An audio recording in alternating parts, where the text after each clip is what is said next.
C'est Bilal qui m'envoie. Je suis le chauffeur. Sa mère et moi lui a donné le prénom de Mathias. Bilal, je connais pas.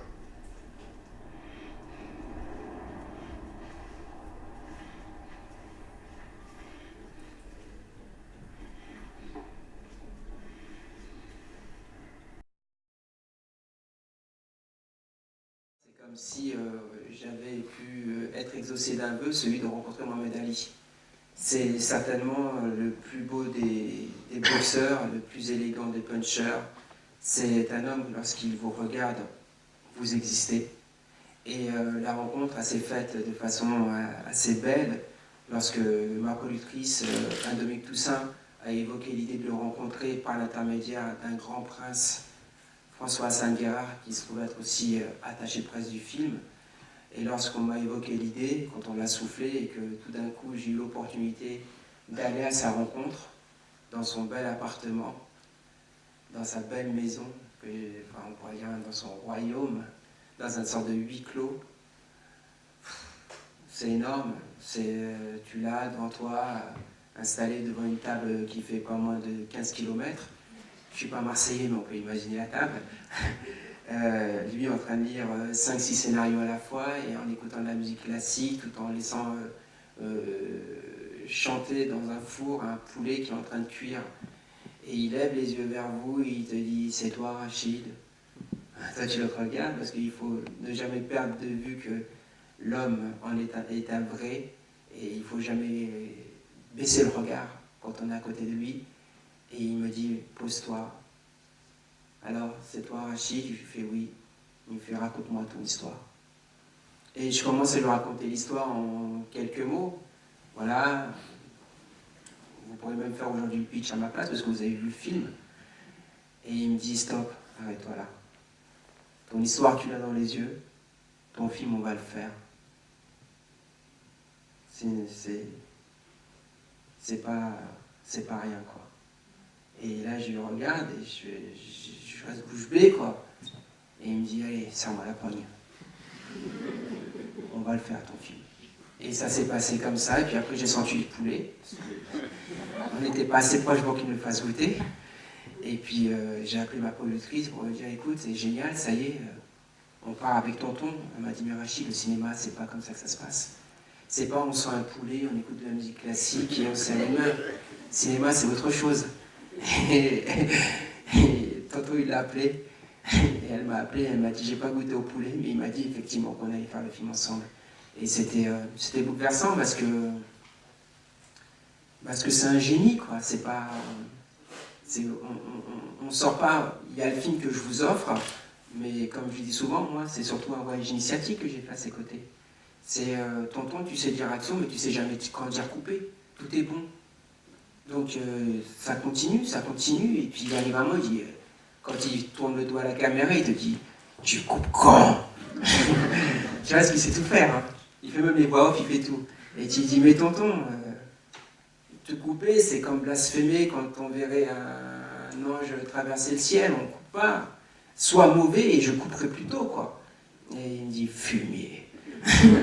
Donc voilà, quoi, c'est franchement, et puis ce qui est aussi beau, c'est la rencontre qu'il a eue avec Sadek, qui est un garçon qui n'a jamais eu l'opportunité, qui n'avait jamais joué auparavant, et ils ont pu se rencontrer avec magie, élégance. Il y a une sorte de filiation qui s'est créée au fur et à mesure du film, le film qui s'est fait dans la même chronologie que leur rencontre, c'est-à-dire que le film, il allait comme une sorte de road trip, séquence après séquence, ils ont été amenés à se rencontrer, à se découvrir, et c'était assez dingue comment ils se sont reconnus dans leurs blessures, dans leur amour du cinéma, dans leur révolte, dans leur colère. Et c'est impressionnant, on ne peut pas se rendre compte, mais être face à tonton face to face, alors qu'il n'y a pas de répétition, et dans le film, c'est vraiment ce qui s'est passé. Ça veut dire que Sadek arrive, mais vraiment, Sadek arrive, tonton il est dans sa loge, je fais vite fait des rencontres, je les présentations, ça va, oui, le gamin il n'ose pas trop parler, et il dit oui, ça va, bon bah, on se voit tout à l'heure. Et la séquence d'après, c'est Sadek qui tape à une porte, et tonton qui ouvre la porte, il dit ouais, entre. Et la séquence d'après, c'est alors, faites quoi, de la musique islamique, et tout se fait dans le tempo, en une prise, quoi. Voilà, et tout à coup, quand tonton il a senti qu'il y avait un boxeur en face de lui, et que Sadek s'est trouvé bien stabilisé, parce qu'en face de lui, il y avait un homme qui le regardait vraiment, ben ensemble, ils ont offert ce qu'on vous a offert dans le film, c'est-à-dire ce voyage plein de punchlines, d'amour et d'espoir, parce que c'est un film qui parle plus des choses qui nous rassemblent plutôt que des choses qui nous divisent. En vrai de vrai, m'inviter sur un son. M'inviter sur un son, c'est sauter dans l'eau avec des chaussures en plomb. Quand j'ai on fait pas sans news élégante de Pirelli. On a vendu des doses, vécu des choses que tu souhaiterais pas à ton pire ennemi. Moi j'étais déjà dans l'idée de faire une trajectoire autour de la peinture. Il faut savoir qu'entre Rengaine et Tour de France, j'ai fait un documentaire autour d'un peintre, parce qu'il a fallu que je réfléchisse sur ce qu'était la peinture, sur ce qu'allait être le rôle de Serge, ce qu'allait être la peinture, ce qu'était que filmer un peintre. Donc j'ai fait un documentaire vraiment spécifique à un peintre qui s'appelle Yassine Meknache.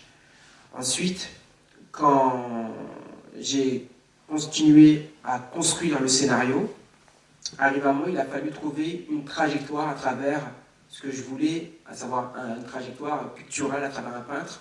Et certains peintres ont des caractéristiques particulières, c'est-à-dire avoir filmé simplement une seule région, ou avoir filmé simplement une église, ou être plutôt des peintres abstraits, ou plutôt figuratifs, enfin, etc.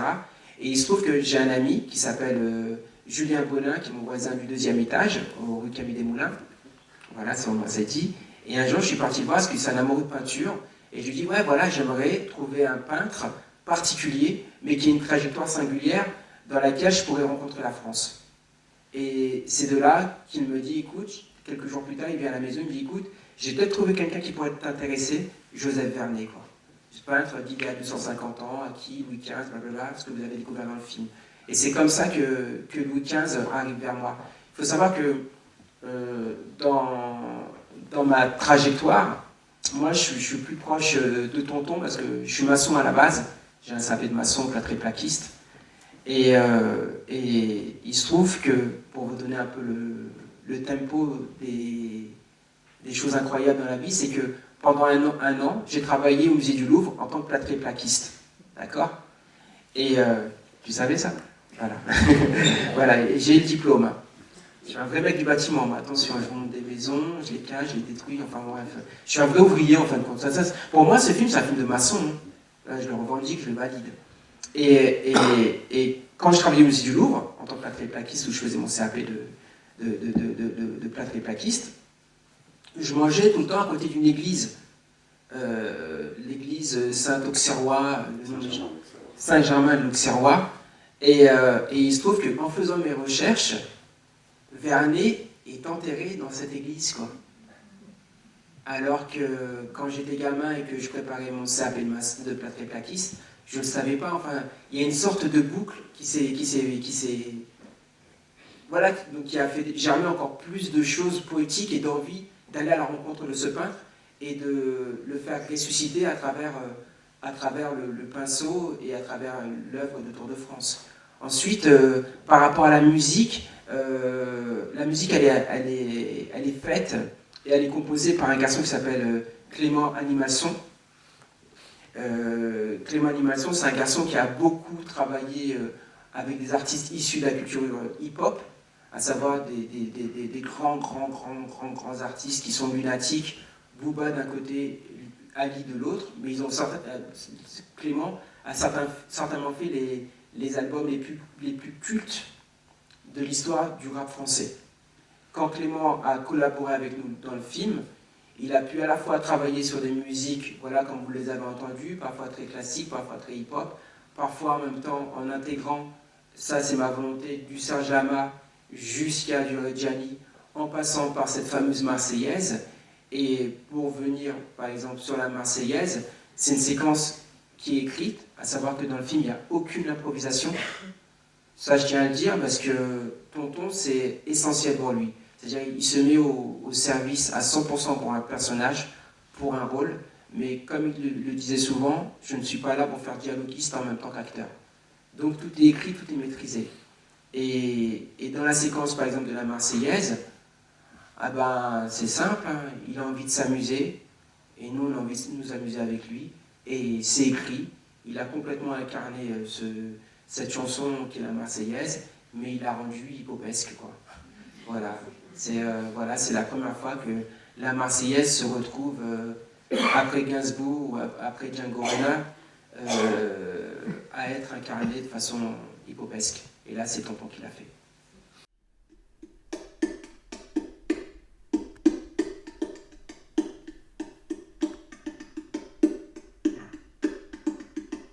J'ai quitté mon enfer, je suis né avec un ange. Je sais qu'elle sait que je sais, qu'elle sait ce que je pense. Dans mon cœur, dans ma tête, ça part dans tous les sens. C'est toi la plus belle étape de mon tour de France. Parce que dans ma tête tu rôdes, je t'avoue même mes fautes. Tu fais gonfler mon cœur, j'ai peur de m'en briser les côtes. J'ai rencontré une étoile que l'on appelle Maud. Et je compte pas la laisser filer, tu mens pas avant l'aube.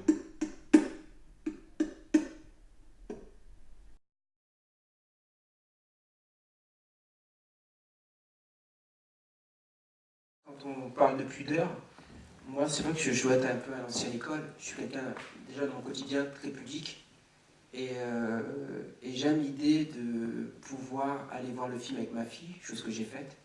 Mais aussi, après c'est mon histoire, mais de pouvoir aller le voir avec ma mère, avec mes sœurs, et que tout le monde se sente respecté. Ça veut dire à la fois Louise Grimbert dans son rôle de Maud, qu'à aucun moment elle se sente dégradée ou... enfin, je sais pas, même moi, je vous promets, hein, sans être maladroit, mais la séquence où, pourtant il n'y a qu'un bisou, hein, mais c'est à moi qu'il a fallu qu'on parle. Mais vraiment, quoi, c'est-à-dire que, ouais, non mais Rachid, je suis là, mais Louise, ta tenue, t'es sûre? Oui, non mais c'est pas trop, t'es sûre, t'es bien dedans? Non, c'est bien Rachid. Là, au-dessus, t'es bien, il n'y a rien de... Non, c'est bien.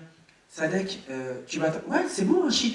Tu t'allonges. Bon, mais voilà, on va faire par étapes.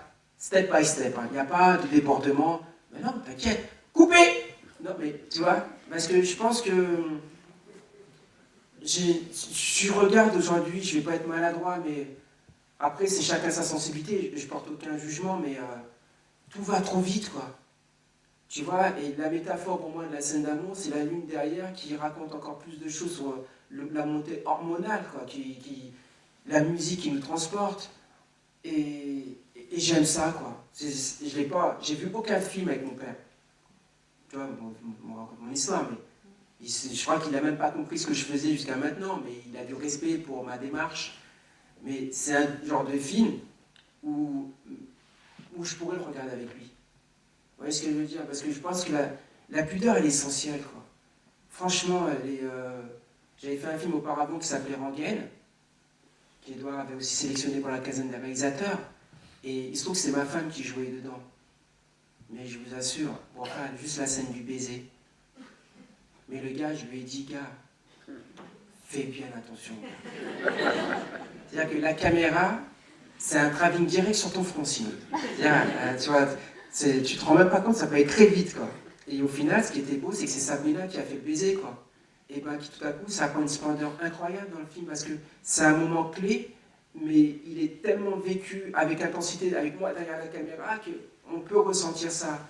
Et sinon, il y a, comment dirais-je, dans le film, il y a cette envie, effectivement, de respecter l'autre. Même Tonton, ne jamais être dans le cliché de l'ouvrier, ne jamais être dans le cliché de ce qu'on pourrait appeler un raciste, et encore une fois, d'être sur les tempos qui nous rassemblent plutôt que ceux qui nous divisent. Et essayer de... Vraiment, ce qui est beau avec Tonton, c'est que c'est deux prises. C'est deux prises. C'est pas lui qui doit se remettre en question. C'est que toute l'équipe doit être dans l'harmonie. Parce que quand il arrive, comprenez-le bien, quand il arrive, c'est une centrale nucléaire qui arrive. C'est le Charles de Gaulle hors de l'eau. C'est un génie sorti d'une théière. C'est c'est un moment d'apnée. Il est le cinéma. Et qui fait qu'il faut simplement aller voir le cadreur et lui dire tape dedans, prends les risques que lui prend. C'est-à-dire ne pas faire des plans, enfin, mettons-nous tous en danger. Et c'était le vrai mot là-dedans, c'était le danger. Et puis après, il y a aussi trouvé dans la pudeur du film toute la sensibilité de Farouk. Par exemple, c'est moi qui ai fait tous les plans que vous voyez en GSM, c'est moi qui les ai faits parce que je voulais être comme le gamin que je suis toujours, qui, quand il était gamin, ses parents l'envoyaient à Saint-Rémy-des-Landes, c'est en France au bord de la mer, on avait une colonie là-bas, et qui découvrait la mer, quoi. C'est-à-dire qui découvrait les... Et j'ai essayé de rapporter tout ça dans son regard, c'est-à-dire d'innocence. Voilà, c'est un film qui se fait beaucoup sur l'innocence et la fragilité, et puis en même temps, je vous avoue qu'il y a encore plein de choses qui m'échappent dans le film. Moi, j'ai découvert dans le plus beau des écrins, qui est celui de la caserne des réalisateurs, et c'est bouleversant de découvrir un bébé naître là-bas, même si déjà, il m'appartient déjà plus, mais je me fais un peu l'écho de son tempo. Donc voilà, oui, la pudeur, c'est essentiel. Pour moi, la pudeur, c'est marrant parce que j'ai des potes, je vous assure que c'est vrai. Ouais, Rachid, wesh, alors, t'as mis des... Je suis non, ouais, frère, mais vraiment, je caricature un peu, mais, frère, vas-y, il faut... Non, mais il faut... Et il y a d'autres mecs, réalisateurs, potes, ah, mais Rachid, il faut que tu comprennes. Un réalisateur, il faut qu'il dépasse ses peurs, ses angoisses. C'est-à-dire, arrive un moment, il faudra que tu fasses une scène d'amour, vraiment. Et je suis, oh, frère, c'est... Non, ça m'intéresse, franchement, c'est... Je me rappelle quand j'ai fait Rengaine, mais laisse tomber, j'allais voir des filles pour leur dire, est-ce que je peux filmer tes genoux, quoi. Et la fille me regardait, il est chelou ce mec. Je fais non, mais parce que voilà, on doit faire une scène d'amour, mais juste si Stéphane peut caresser tes cuisses. Ah non, je peux pas. Non, mais voilà, j'ai encore un travail à faire, mais je me sens bien là-dedans en réalité. Je crois pas que c'est un travail à faire. Je pense que, en général, les scènes d'amour sont toujours ratées dans les films, parce que c'est des passages obligés, et qu'ils sont très rares, les cinéastes, à avoir quelque chose à dire avec une scène d'amour. Il y en a, hein, mais on les note. La partie faible, c'est la scène d'amour, parce qu'il n'y a rien de plus que ce qu'on peut imaginer si on avait fermé la porte. Puis Beach fermait la porte, et on comprenait ce qui se passait derrière. Donc, moi, je pense que il faut le faire que s'il y a quelque chose à montrer dans la scène d'amour. Et puis, pour moi, c'est marrant parce qu'il y a des choses qui sont beaucoup plus...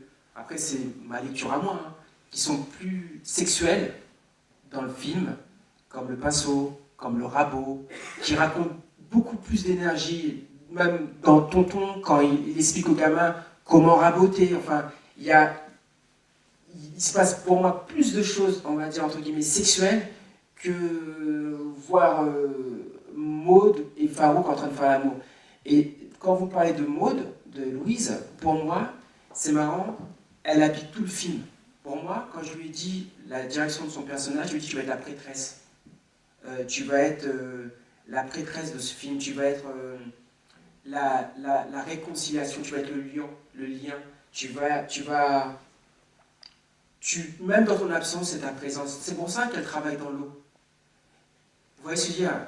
Et l'eau, même du début du film, la casquette qui flotte dans l'eau, elle est Maud. Vous voyez ce que je veux dire? Tout l'eau, les gens me disent, ouais, l'eau, pourquoi? Ben, tout ça, c'est Maud. Maud, elle est pour moi la prêtresse du film. Elle est la réconciliation, elle est aussi face à un gamin qui use de tous les clichés au quotidien, racailleux, la casquette, le cliché, mais en fin de compte, il n'a jamais rencontré une femme. D'ailleurs, au début du film, on lui dit, ouais, t'es timide, allez, t'es timide, oh, je suis pas timide. Et elle, en fin de compte, le fait qu'elle désamorce ses peurs, parce que c'est pas évident, enfin, rencontrer une femme, être dans un moment d'intimité, en dehors du film, je parle d'une première fois, c'est une expérience voilà, qui est loin des clichés du rap. C'est-à-dire qu'arrive un moment, les mecs se retrouvent vraiment face à une femme, mais qu'est-ce qu'on fait maintenant? Le mec, il fait un poème. Et j'espère que ça va durer jusqu'à l'aube. Waouh, normalement, dans les clips de hip-hop, vous ne faites pas ça, quoi. Non, voilà, et au final, il a son baiser qui électrise tout. Mais pour moi, Maud, elle est prêtresse, elle est aussi beaucoup parfois même plus présente dans ses absences que quand elle est à l'image. Parce qu'elle est la réconciliation, quoi. Je comprends votre fils. Viens me le dire là, c'était un homme. Viens me le dire là. Viens voir. Farouk, là, viens. Viens me le dire là, c'était un homme. Hein? Est-ce que vous croyez que j'ai peur de vous? Franchement, si j'avais pas du respect pour votre fils et de la pitié pour vous, mais regardez-vous, c'est vous la France. Mais elle veut pas de vous la France. Vous savez quoi? Vous êtes comme tous les pauvres ouvriers là, tous les bougnoules que vous insultez à longueur de journée. Et vous savez pourquoi vous les détestez autant? Parce qu'ils vous ressemblent.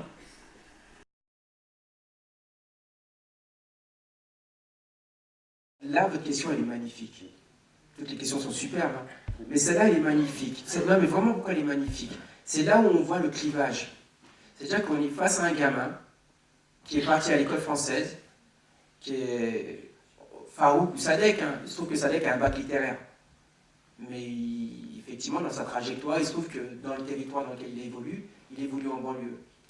Mais tout comme Farouk, déjà, il y a une information qui est importante, c'est que le film, il ne se passe pas en banlieue, il se passe à Paris. Ça, c'est important de montrer qu'il peut y avoir des Arabes dans un plan, dans un film, et des Noirs, et ce n'est pas la banlieue. Les gens, on les a gavés d'informations erronées. À force de faire du cinéma parisien que dans les beaux quartiers, je ne vais pas être maladroit, que dans les beaux quartiers, les spectateurs pensent que la France, c'est soit, je caricature hein, bien sûr, les Champs-Élysées, Chanel numéro 5, avec le cinéma, alors passe-moi un stage, je vais super mal. Et toi chérie, non, mais laisse tomber. Et le travail, et les enfants. Enfin, je ne vais pas être maladroit, mais je caricature. Et de la même manière, les gens nous caricaturent. Nous, ouais, je choisis la tête de ma mère. T'as pas un bédo. Dans les deux cas, un jour, il faudra faire un film qui nous rassemble aussi là-dedans, parce que je suis un peu dans le cliché. Mais en tout cas, dans le regard du spectateur, il faut bien comprendre qu'il y a une disquette qu'il faut retirer. C'est-à-dire que le plan du début du film, ça, c'est Paris. Et il faut que les gens comprennent que dans Paris, il y a des quartiers populaires dans lesquels les gens se parfument parce qu'ils ont un bon goût. Effectivement aussi de Chanel numéro 5, mais ils s'appellent Kader, Mamadou, François, Nathalie ou je ne sais qui d'autre. Donc voilà, déjà, la banlieue, il n'y en a pas dans mon film. Et comme Ranguène, je n'ai jamais voulu traiter de banlieue. Parce que je n'ai pas envie d'être dans cette vague-là, parce que je ne me sens pas ou plus légitime aujourd'hui. Peut-être plus tard, mais aujourd'hui, voilà, en tout cas, le film se passe à Paris.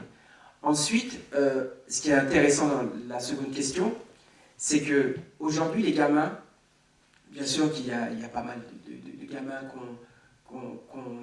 qui vivent des échecs scolaires, etc., mais la plupart, ils vont dans des écoles françaises, quoi. Et la plupart, ils apprennent Baudelaire, ils apprennent ses poètes, ils apprennent... Vous voyez ce que je veux dire? Et comme on a tendance à jamais les faire parler en dehors de « Wesh, la tête de ma mère », de toute façon, « Wesh, vous êtes là, les frères !» Est-ce que tu pourrais le faire avec la capuche? Ah ouais, d'accord, monsieur. « Wesh, monsieur, vous êtes... » Et voilà, c'est super. Elle est dans la boîte. Bon, Khalid, tu peux venir? T'aurais pas du shit, s'il te plaît, ce que tu viens de me citer? Ouais, vas-y. Vous voulez combien? Et bon, il était vraiment super, ce petit jeune. T'as un agent? Ouais, un agent probatoire, un agent de police ou un agent... Non, mais je caricature, mais on n'est pas loin de cette vérité.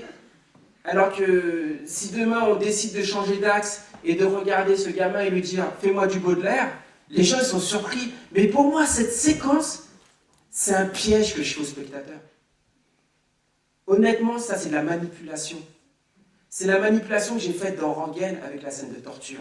C'est dire aux gens, regardez, dans Ranguène, une scène incroyable de torture, où les gens, tu te rappelles, Edouard, parfois les gens sortaient de la salle en disant non, c'est pas possible, en fin de compte, le gamin, enfin, Torsi, Stéphane Soumogo, il jouait une séquence dans laquelle il se faisait torturer, et en fin de compte, on se rendait compte que c'était un film dans le film. Vous voyez ce que je veux dire?